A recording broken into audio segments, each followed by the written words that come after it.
Great. Thank you, everybody, for joining us for a Center for Research on College to Workforce Transitions webinar. My name is Matthew Hora. I'm a co-director of CCWT here at University of Wisconsin-Madison. And this is part of our regular series of seminars and webinars where really our goal is to bring scholars to these sessions that are doing cutting-edge research on college to workforce issues from across the disciplines. And today I'm very excited to have sociologist James Jones from Rutgers. He's a scholar of race and politics and organizational studies, and he'll be talking about his research on Congress, a little bit of his work that he's done on internships and issues of representation and access and the racialized nature of congressional workplaces. As you join the call, if you could introduce yourself briefly in the chat.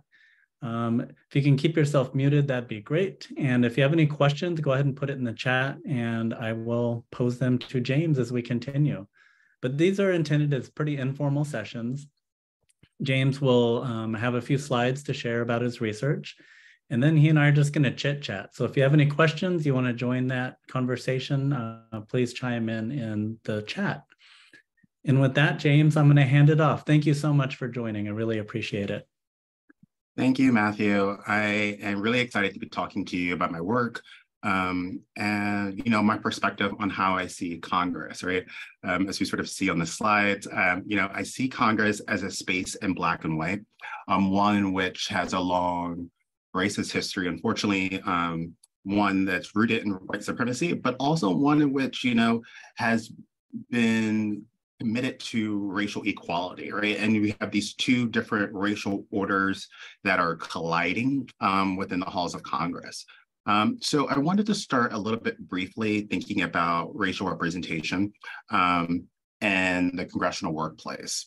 And so seeing where we are today. So we are at the start of the 118th Congress, and this is the most racially diverse Congress we've ever had. Now, if you've been following along for the last 10 or 12 years, each Congress has gotten more racially diverse than the next, right? And again, this is, really, really inspiring that our Congress is beginning to look more and more like our multiracial democracy, right? And so we have about around 28% of people of color serving in Congress. This sort of graphic from the Pew Research Center looks at how this breakdown occurs. So obviously, much of this diversity is within the House of Representatives rather than the Senate. And the majority of this diversity, of course, is within the Democratic caucus. Now, as we sort of look and sort of think about Congress being the most racially diverse it's ever been. And, this happens every January whenever there's a new Congress.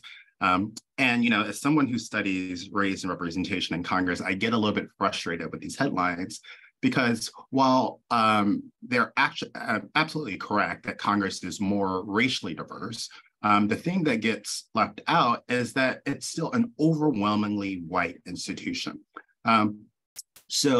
Over about approximately 75% of members of Congress are white, compared to 59% of the US population, right? So again, Congress is more racially diverse than it's ever been, but it's still a pretty white institution. What is more problematic, and what I sort of get at in my research, is that this only begins to scratch the surface of how Congress is a white-dominated institution. Right. So typically when we're looking at these headlines, we're looking at 535 people. However, my perspective as a sociologist of work studying Congress, there are thousands more people who are important to acknowledge, who are, participants in Congress. And what we sort of see here is that the congressional workplace in many instances is even wider than members of Congress. Right. So one way to look at this is looking at those who occupy top staff positions in Congress.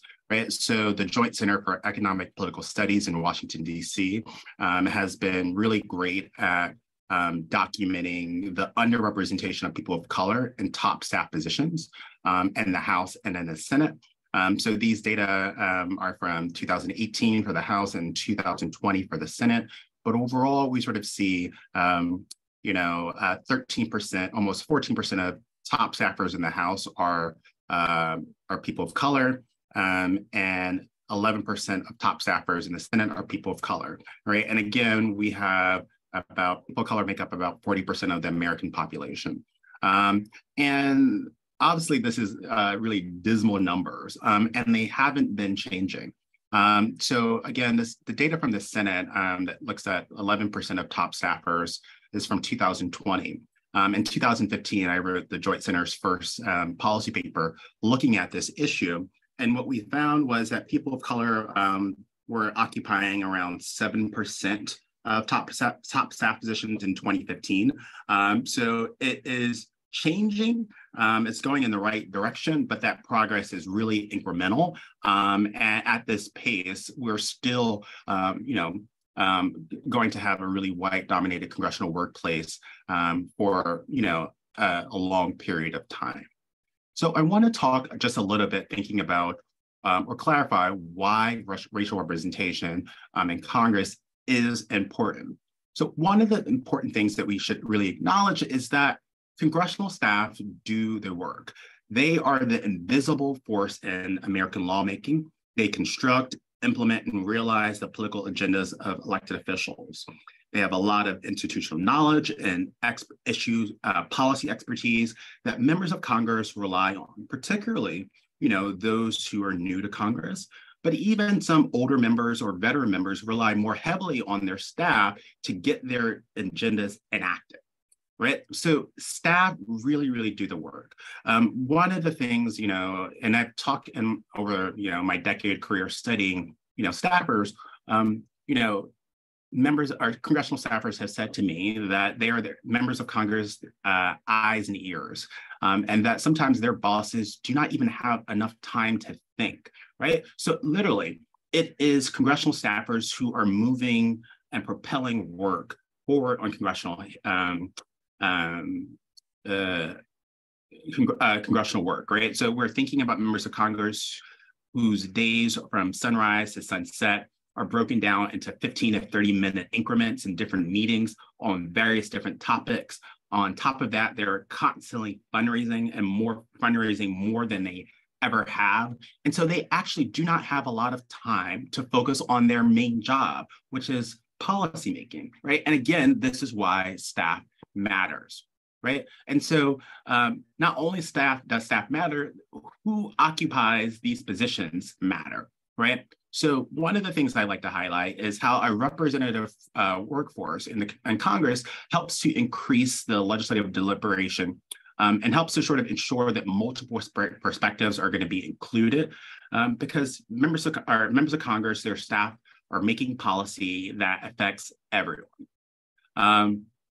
And she increases the likelihood that policymaking will be more equitable and more just.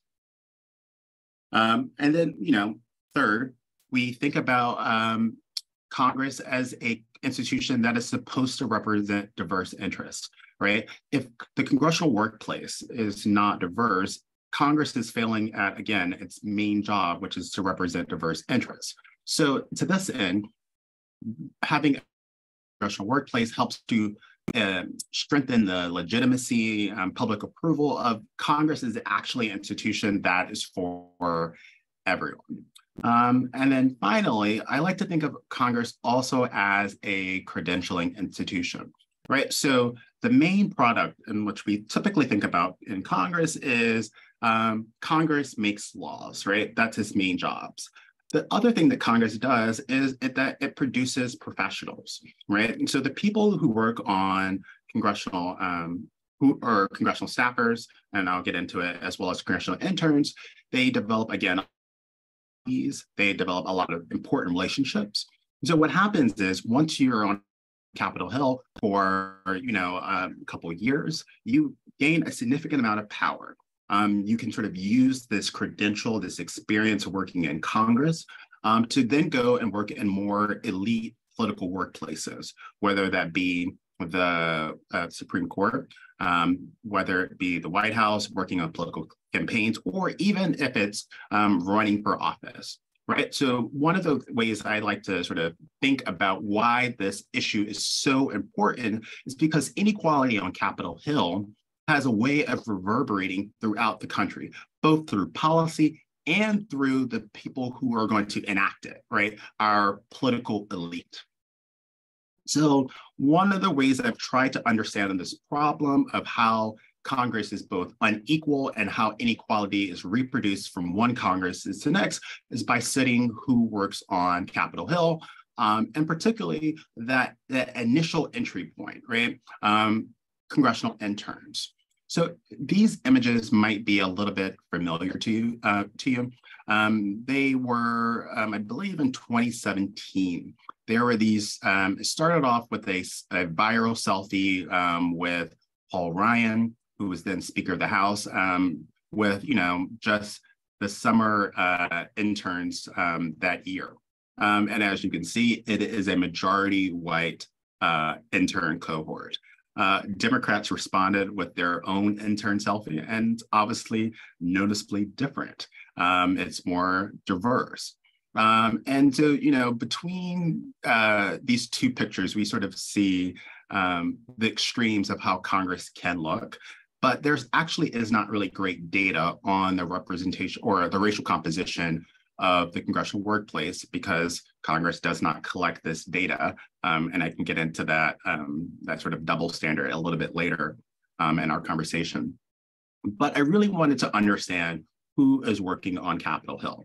And so one ways in which I did this was looking at a newly passed bill in 2018 in which Congress decided to appropriate funding for the first time in about 20 years to congressional office to pay their interns or to give their interns stipends. And again, this is something which we know relatively little about, right? Both in scholarly literature, in which, congressional interns are not really a focus on. There's not a focus on interns, but also just as a group, right? There is not a lot of data on who works or who interns on the Hill. So for this project, I teamed up with Pay Our Interns, and we looked at the first year of how the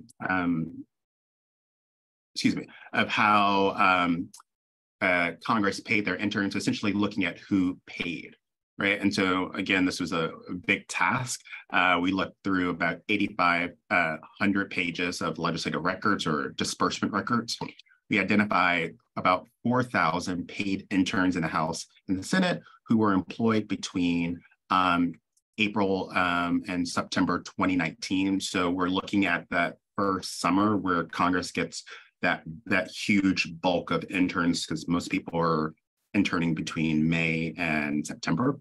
And what we found was that the overwhelming majority of paid interns were white, about 78%, right? And again, racial representation amongst congressional interns matter very significantly. In a recent survey by Tim LaPira and Nicholas Furness, they found that over 50% of the congressional staffers that they interned got their start, 50% of current congressional staffers that they surveyed got their start on Capitol Hill as interns. One quick story, I was testifying before Congress on how to make internships much more equitable.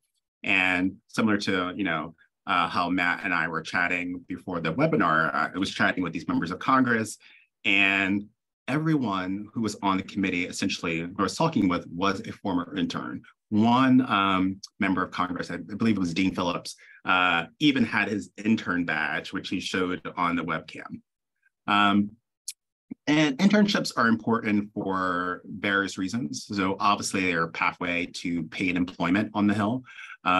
They socialize newcomers to working in Congress. So one of the things that's really interesting about Congress, which I'll get into a little bit shortly in a few slides, is that it's really dysfunctional and decentralized. It doesn't run or operate as a large scale like legislature or organization like it is, it's, you know, incredibly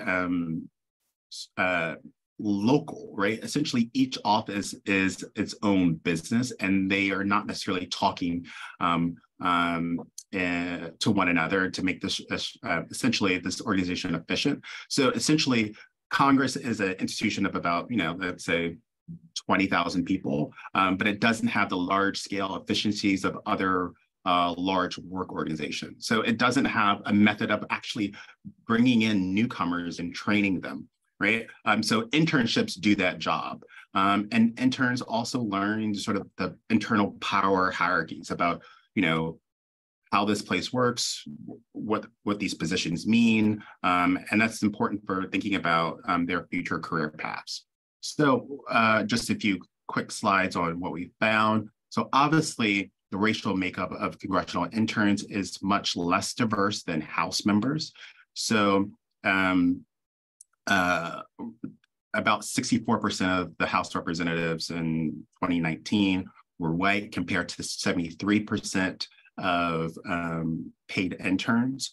I thought what was most astounding was the fact that the racial composition of House interns and also the Senate was much less diverse than university undergraduates nationwide.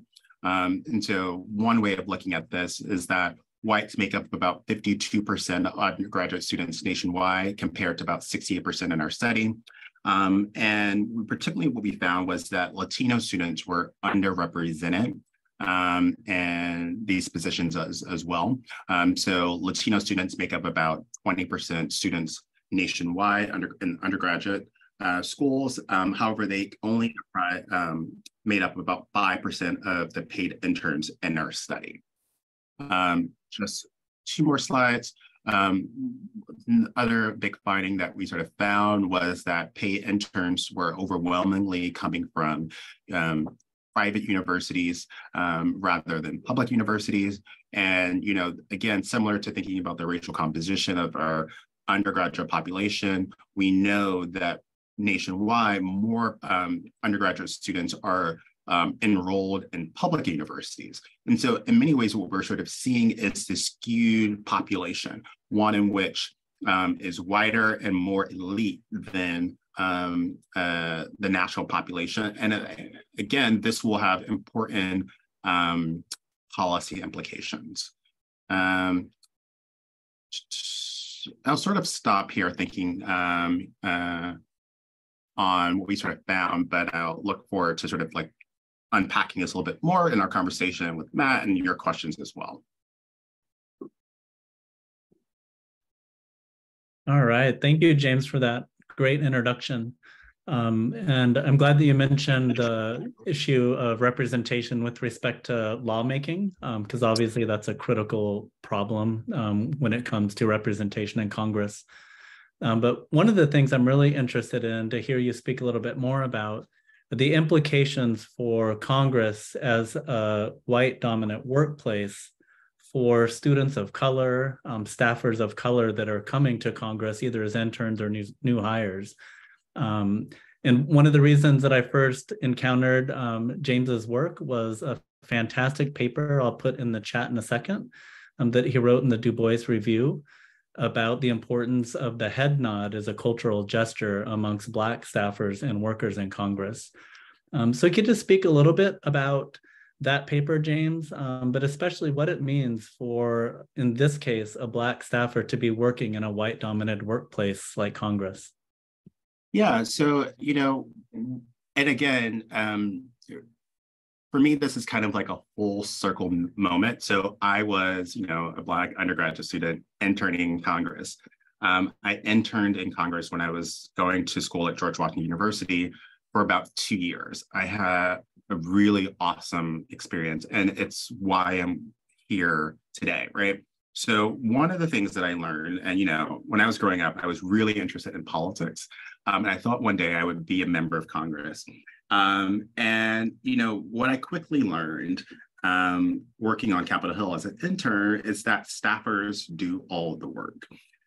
So, you know, when I was interning in Congress in 2006, all of my, intern friends were taking selfies before the selfie era, but I was really focused on staffers. I learned a lot from them, and they really taught me a lot. They sort of treated me like a member of the team.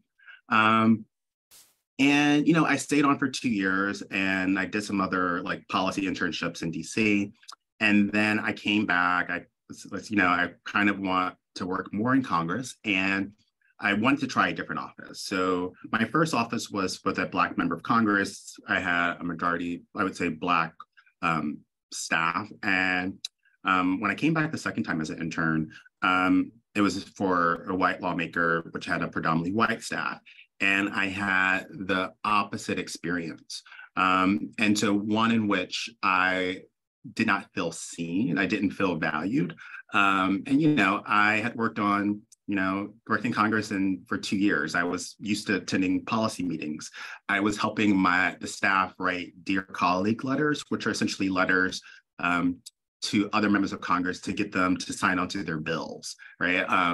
Getting endorsements from other external stakeholders to sort of promote, particularly what I was working on, this education bill. So I was used to doing substantive work. And then I got assigned traditional intern duties, which was answering the phone and like responding to constituent letters, which, is important, things that typical interns do, but I just never had the experience doing. And it was a little bit disenchanting because, again, I had this experience and I didn't feel seen. And so I would volunteer for any activity that I could to get me outside of the office. I would volunteer to go pick up a flag for a constituent that had flown over the Capitol so I could just get in the hallway and see people. And I found myself nodding to other Black men and women in the Congress. They could be staffers, janitors, members of Congress themselves. And what was interesting in the exchange was it helped me to sort of get through the day, helped me to sort of feel connected, to feel a sense of purpose that was larger in myself. And for me, it was a really important way of trying to understand what does it mean to be Black and working in a really white space, but also for that white space to be Congress. And so again, I think what I'm doing here at the NA is trying to use a really common cultural racial gesture, but also to use it in a new way to sort of see an institution that we were particularly used to setting in like a very limited frame. So when we think about race in Congress and racism in Congress, we're thinking about lawmakers and policy. We're not thinking about staffers, again, who do the work, but also what their day-to-day experience is like.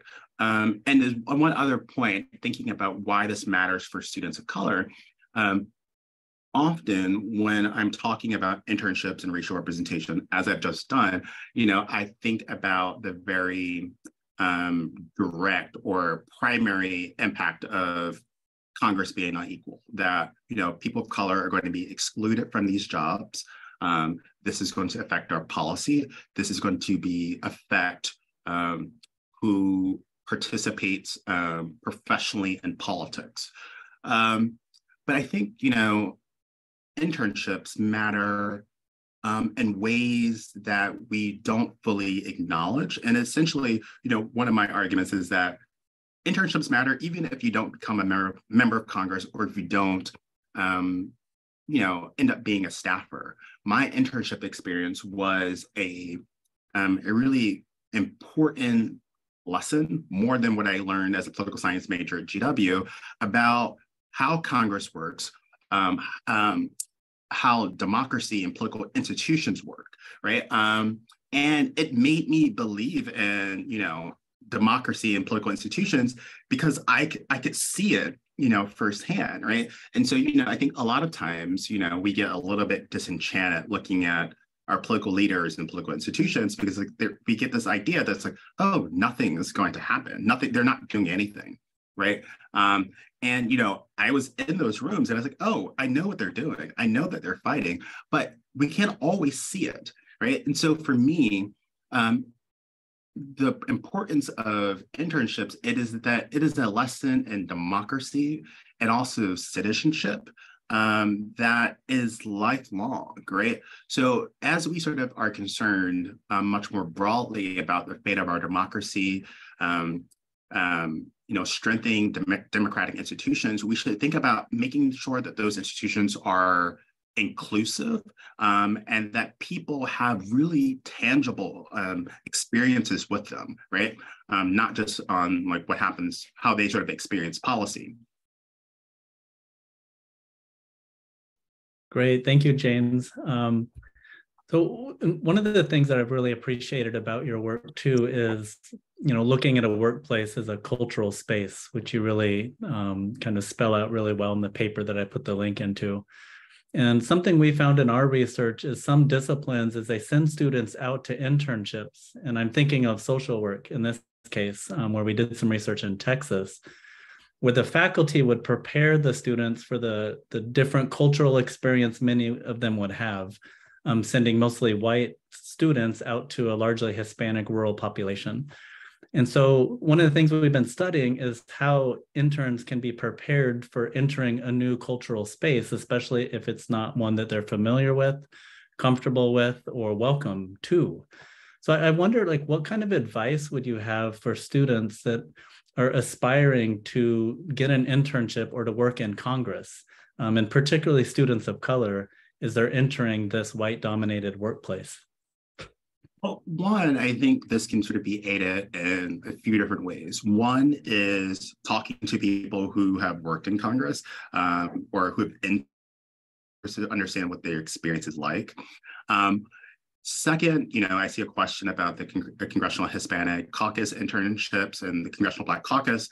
I'm a big advocate for those programs, in part because I came through the Congressional Black Caucus Foundation, right? And I think one of the benefits for students of color of going through these foundation programs is that they give you a little bit more mentoring and a little bit more hand-holding about what does it feel like to work in the space, and they're like constantly checking in on you versus applying individually. And then you sort of, you're on your own when you get to Congress. So, I think there are some important things that, students can do, talking to others, perhaps going through an internship program that will guide you over that, 8 to 10 week period. It was an adjustment for me. I remember, getting prepared to go to Congress, and I was buying my first suits. I look back at them now and they're horrible. I think two other things, right? So one is, there is a cultural element, but I think, one of the things that is particularly important for being successful in Congress is just like the core skills that we're teaching our students in the classroom, which is reading and writing, right? And writing is something that is incredibly important. And that's what comes up in my interviews with staffers. It's not necessarily the cultural mismatch, which it's there, but it's, can you read and you write, and can you do that efficiently and fast, right? The second thing I would sort of say is that we shouldn't put the onus on students to be prepared to sort of fit into the workplace. That's also the job of Congress and congressional offices, right? The problem with Congress is that, again, it is so decentralized and that there is no proper protocol about how to properly onboard an intern, let alone a new staffer, right? So part of I would say the job is for Congress to actually be more welcoming, right? It's supposed to be the people's house, right? So it should have a welcoming atmosphere. Great, thank you. Did you have any other thoughts on the question that Joe posed about the Congressional Black Caucus and the Hispanic Caucus with respect to internships? Yeah, I mean, again, I think the congressional CHCI and CBCF, which are the Hispanic and Black caucuses, and also there's the APACS fellowship program, I believe, for Asian Americans. They have been invaluable. And again, I'm a big proponent of them. And I think one of the things that was we can sort of learn from them is, what does it really take to bring a student to Washington to intern? So one of the things that we found in this report, and that I'm looking to subsequently follow up on, is just how much lawmakers were paying their students or paying their interns. And essentially, it's not enough, right? Both the House and the Senate basically hovered around $2,000 for the summer. And that is less generous than what CHCI and CBCF are paying their interns. So I believe the minimum that CHI and CBCF were paying their students was about $2,500. On top of that, they were giving them free housing, and which is the big cost or expense when you're interning, is that it can cost you several $1,000s to live in Washington, D.C. for the summer. And particularly some students or interns might find themselves living in like far off places just because that's the most affordable place, right? So essentially one of the things that Congress can do better and like look to the CHCI and CBCF is you need to pay them more, but also think about giving them housing, right? Washington, D.C., I believe, is the 7th or 8th most expensive city in the country. And so I think members need to be really attuned to just how expensive it is to live and work in DC. And there have been some ongoing conversations about how that even affects congressional staffers, many of whom are not earning a living wage. So I believe the House in the last session passed a floor, which is about $45,000 that every staffer needs to at least make. I'm not sure if you got to know about this, but there is a really great Instagram account called Dear White Staffers that has, over the last 2 years, brought amazing attention to inequality, racism, and sexism that is really rampant on the Hill, and they are breaking norms by speaking out. One of the things, and this is the reason why congressional staffers were able to unionize, right? Because these stories, which for most intended purposes are not really shared in the public, have gone public. They have shamed Congress to do better. One of the things that they have actually done this week is they are doing a new series on Instagram. And again, it's Dear White Staffers. It's Humans of the Hill, very much like Humans of New York, where they sort of give an anonymous photo of the staffer, but sort of tell about their experience working in Congress.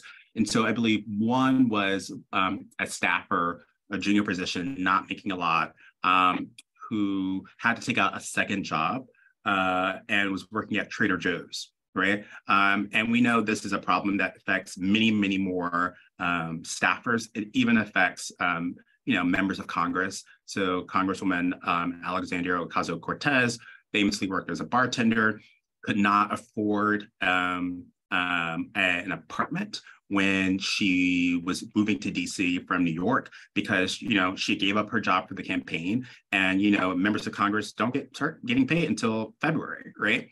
So how do you afford to secure an apartment when you don't have a salary? And, this is going to affect people of color, people who are coming from low or less affluent backgrounds. This just happened to the new Congressman Manuel Frost, the first Gen Z member of Gen Z to be in Congress, who essentially could not find an apartment in DC because he didn't start his job as a member of Congress. And they want first and last month security deposit to get an apartment. Great, thank you, James. And everybody on the webinar, if you have any questions or comments, feel free to put something in the chat. One thing I was curious about, James, as I was reading your work, was thinking about state houses around the country, capitals in Sacramento or Madison or what have you. And I'm curious if you've done any research either on representation or the experiences of students or staffers of color in other Capitol buildings around the country.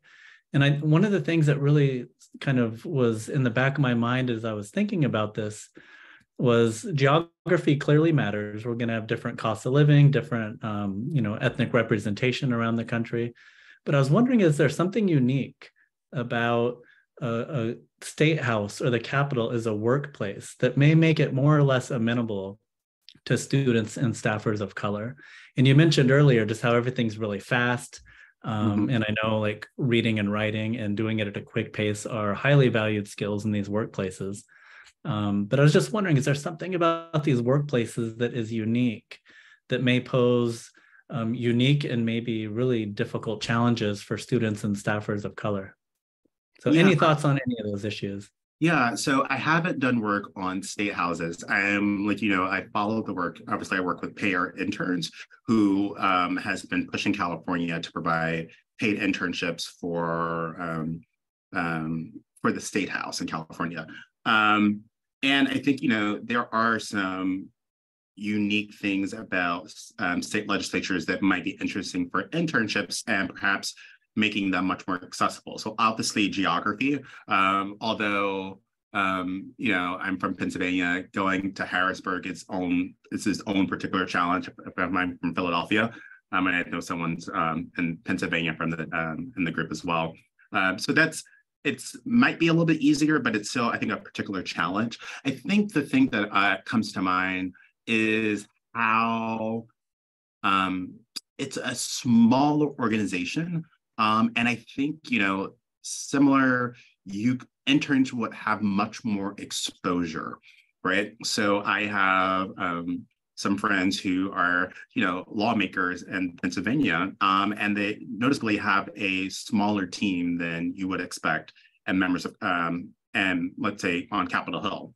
And so I think, interns there would have much more exposure to do, again, those substantive activities. And because it's so small, it's so much more local, the ability to sort of rise up in that rank even much more quickly, right? So again, we are thinking about, I guess it's essentially a question about the size of the pool, right? So, when I'm looking in Congress for that period of the summer, we're looking at about 3,800 or 4,000 students. And that's who's Congress is paying. It doesn't include people or students from CHCI, CBCF, APACs. It doesn't include the number of unpaid interns, which frankly, we still don't know how many there are, right? We still see postings for unpaid internships, but there are a number. We don't know because Congress doesn't collect that, nor does they publish that data. So, that is a large population, right? So we're thinking over 5,000 people, 5,000 students are interning, let's say, just in the summer. Now, compare that to, a state house, and that could be a few hundred interns. So again, your ability to sort of rise up in the ranks and to stand out is just greater. So I think it is an important opportunity. And my personal bent professionally or intellectually is, I think Congress matters.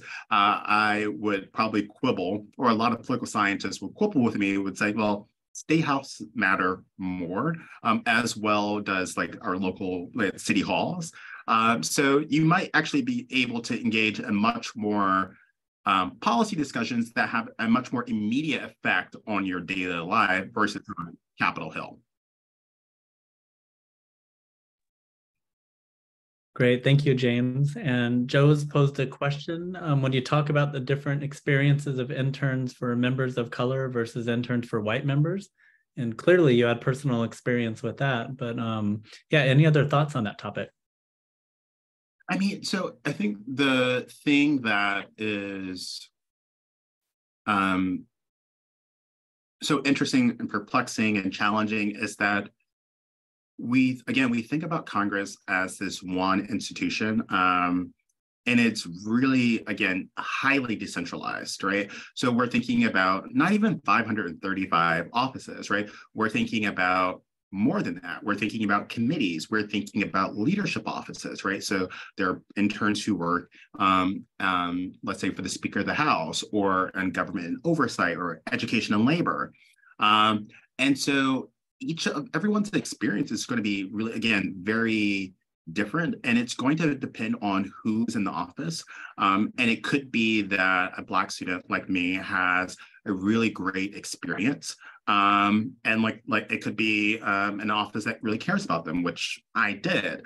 And I think it really again depends on the experience of the organization of the office, who's in it. So one quick story.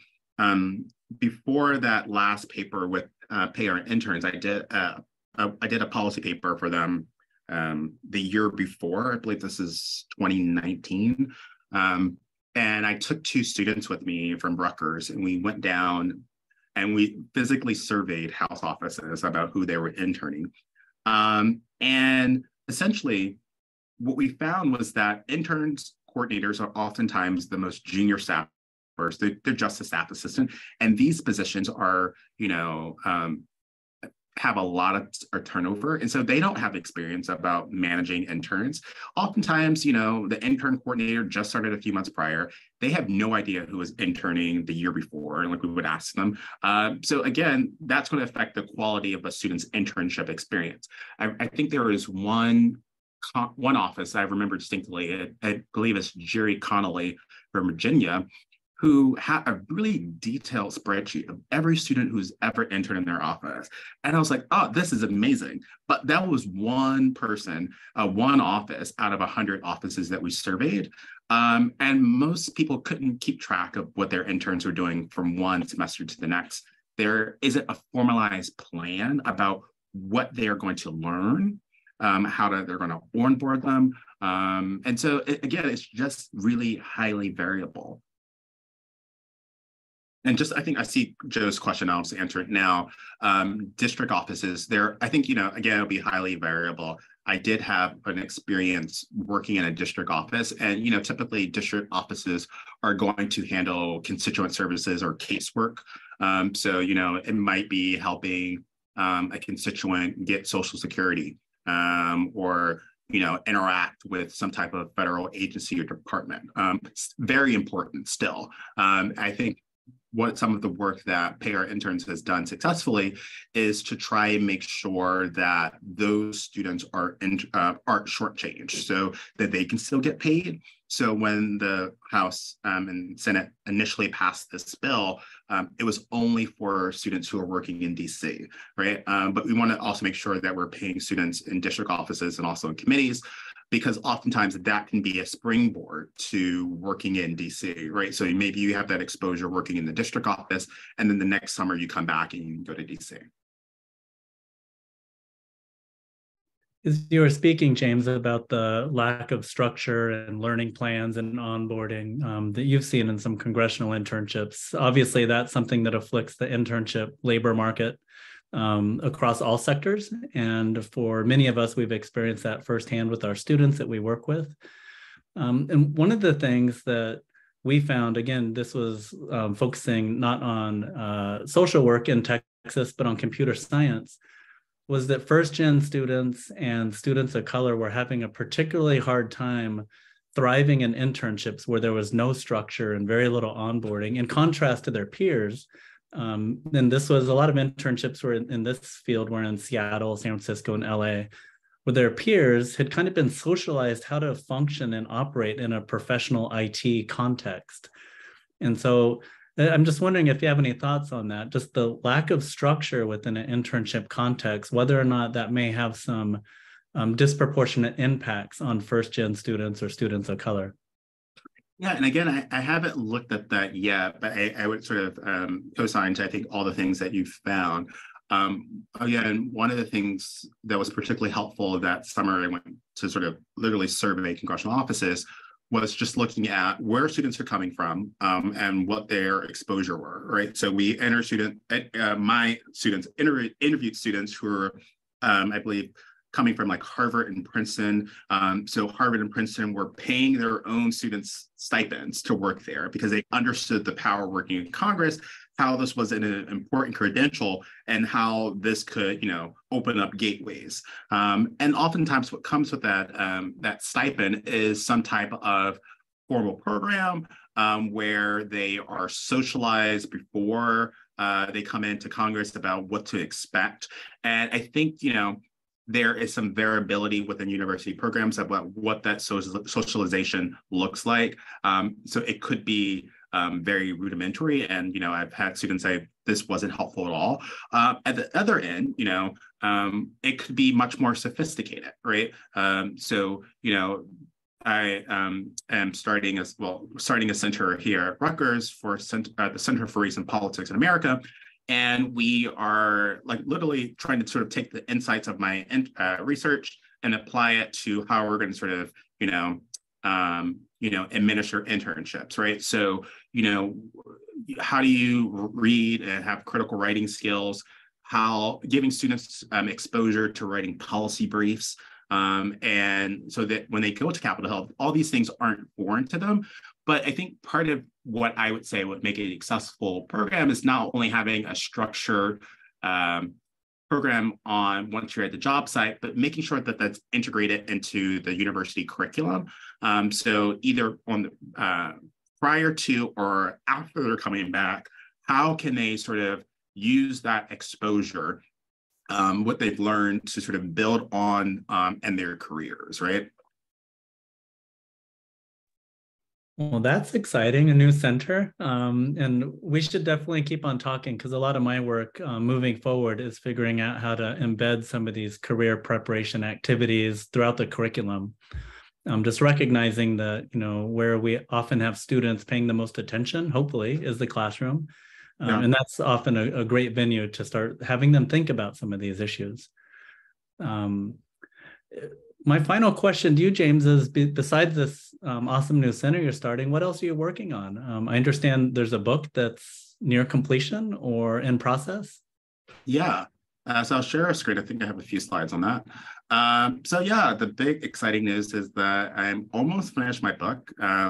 It's called The Last Plantation, Racism in the Hall of Congress. It should be out sometime next year around this time from Princeton University Press.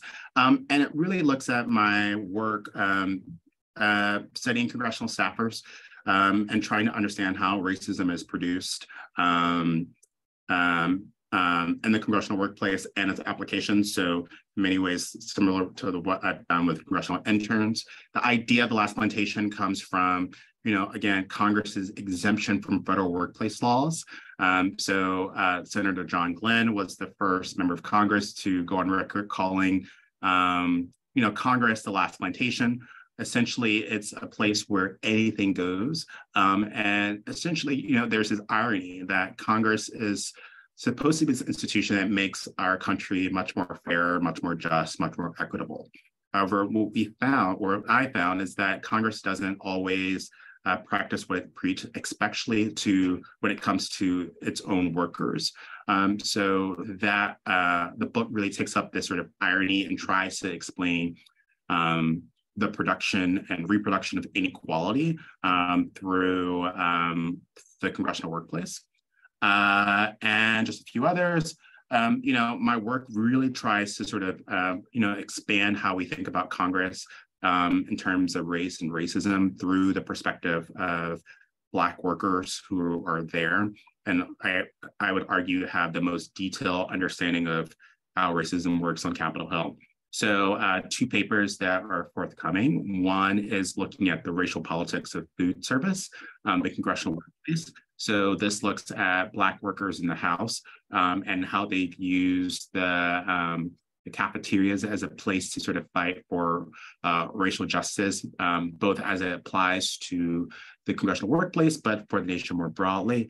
And unfortunately, how lawmakers have responded to these claims by, exempting Congress from, many federal laws, but also establishing the Congress as, a place that is above reproach from workers and from citizens. And I'm also finishing up a paper on the racial pay gap amongst congressional staffers. So again, Congress doesn't, publish a lot of data on its own workforce, particularly as it relates to its racial composition. So this is the first paper that looks at racial inequality amongst staffers.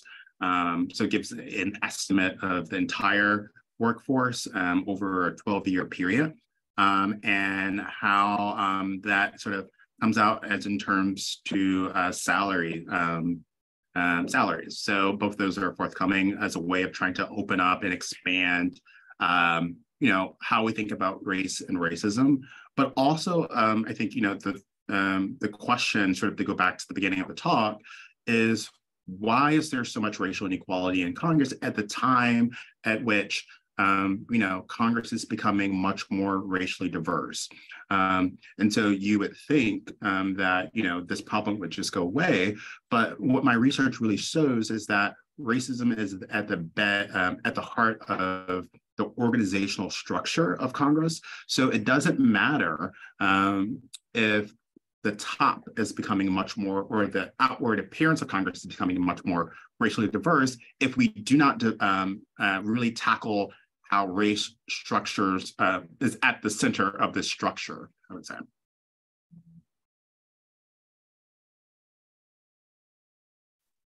Well, that's great, James. Thank you very much. And on your last point, it brings up the issue of hiring discrimination, which is something that we do a little bit of research on here at Madison. But next fall, we're happy to be featuring Lauren Rivera from Kellogg, who will be talking about her research on hiring discrimination, because that is kind of at the crux of a lot of these questions when it comes to gatekeeping and who is getting into some of these elite positions. But I wanted to thank you, James, and for everybody that joined our webinar. James, I learn a lot every time we have a chat, and I really admire your work. I don't know if you're already filling your dance card for a book tour, but please come to University of Wisconsin-Madison. I'll let you choose the time. If you don't want to come in January, I totally understand. But please come and give a book talk. It looks like a great work. And yeah, thank you everybody for joining and for learning with us as we listen to James. Thank you. Bye-bye, everyone.